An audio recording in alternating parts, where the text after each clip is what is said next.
I'm Steven, and I'm about to go see Greta. I will catch you after the credits.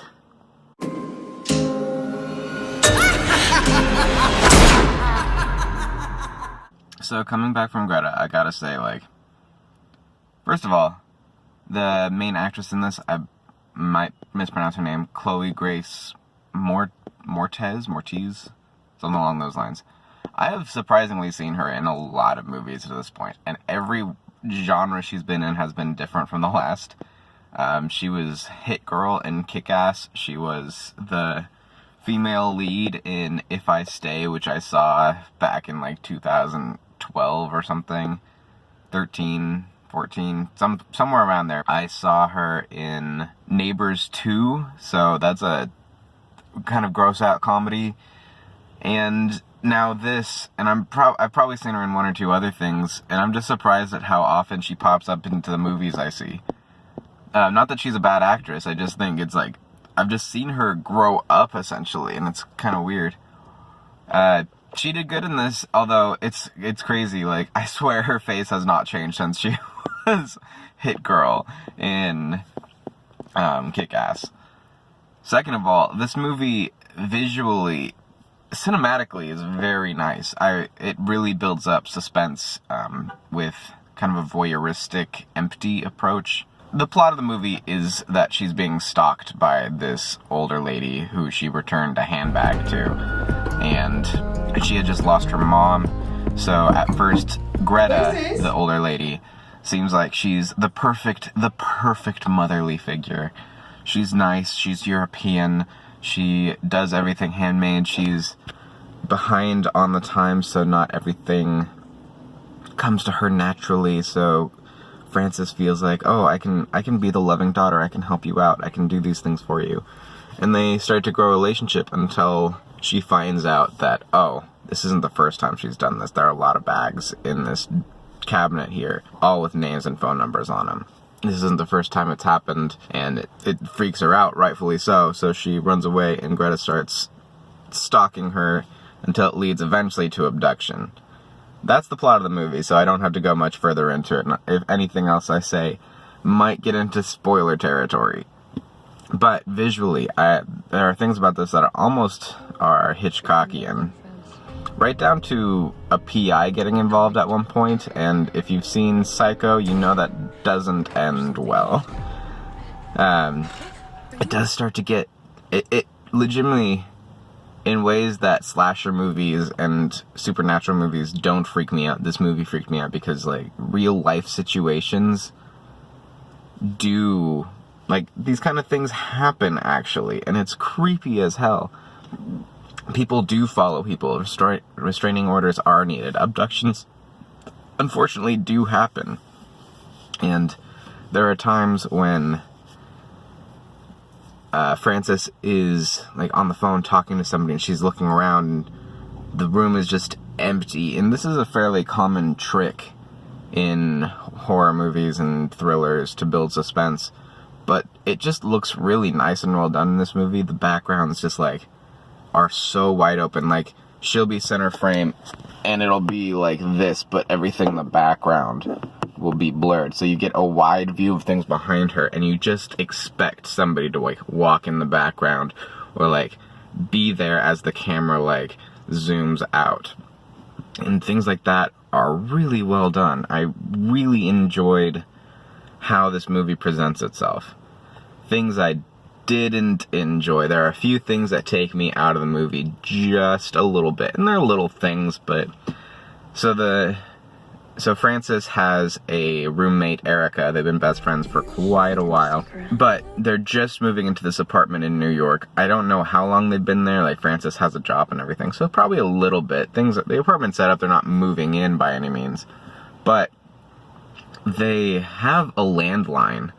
And that's not super crazy, but this movie, at first I was thinking with how these things were playing out, takes place a few years ago, maybe 10 years ago, just because, I saw a couple landlines.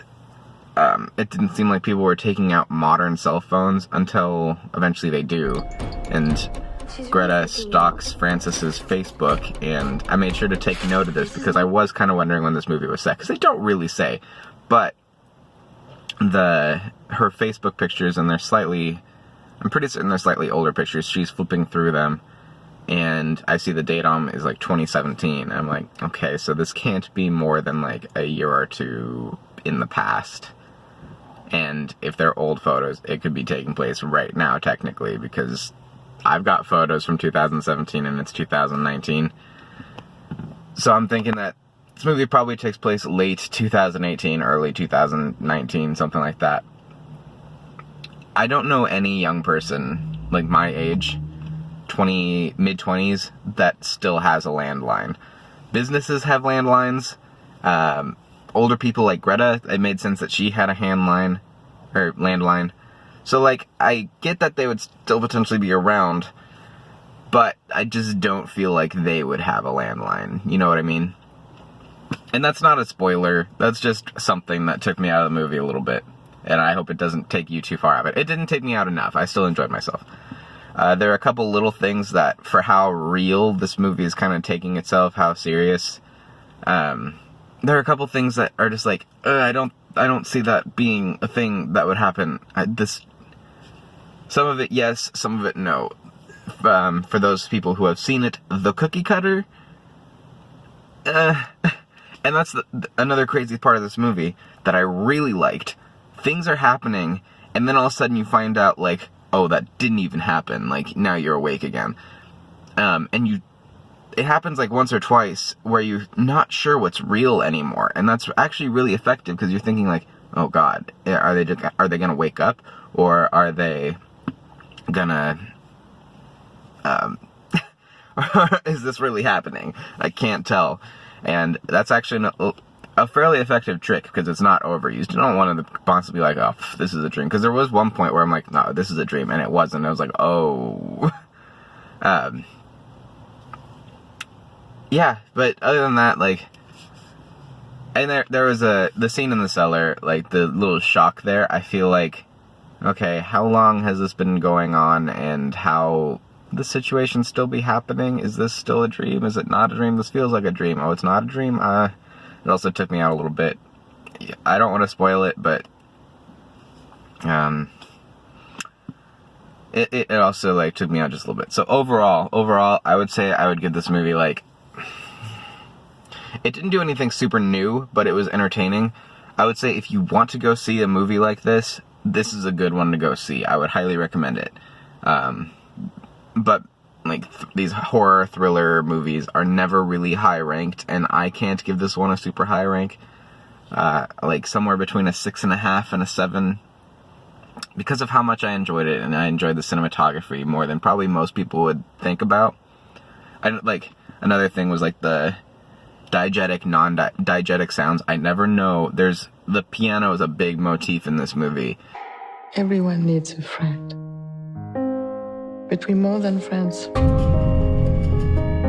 We're connected. There's something you need to know about Greta. What? And it's hard to tell when it's background music or if it's really happening, so it really messes with your senses. Like, oh God, is she in danger, or is it just the music in the background? It's really hard to tell, and things like that are really fun tricks that they really do mess with your paranoia and the suspense. So, you know what, I'm gonna bump it up to a 7 because I enjoyed the cinematography and the background music and the forward music, and so the audio setup in general was really nice. So 7 out of 10. If you like a good, like, thriller suspense movie that's not supernatural, it's not way over the top, like, I would recommend this movie.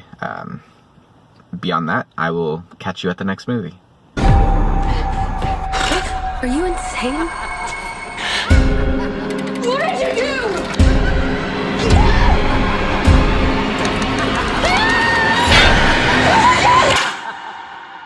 Just try to get rid of Greta.